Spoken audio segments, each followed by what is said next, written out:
Order. That concludes questions for oral answer.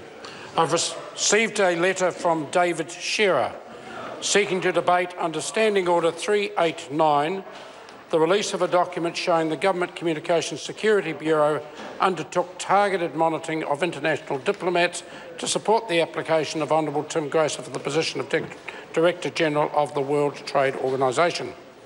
In ruling on an application for an urgent debate, the Speaker has to determine whether there is a particular case of recent occurrence involving ministerial responsibility.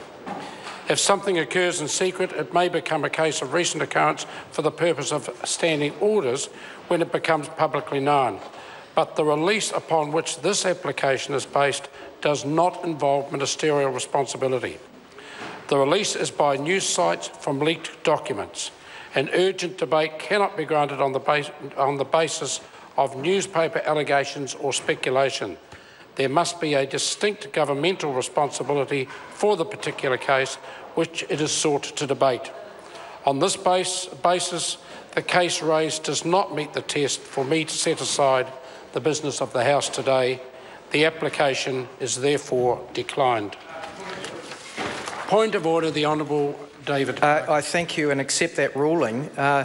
It does, though, place the opposition in a difficult position if the government refuses to answer questions as to whether the allegations are correct.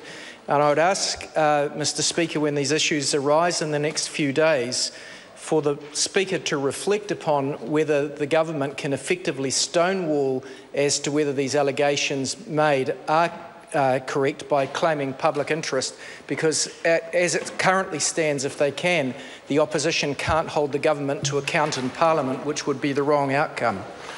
Well, I will certainly watch carefully answers in the future, but having been here for some years, on many occasions I've seen ministers take the opportunity with regards to security matters of saying it's not in the interest of the country to publicly debate such matters or answer some questions. So I certainly will do my best to balance that. I appreciate the point the Honourable David Parker is making. I call on government orders of the day, numbers 1 to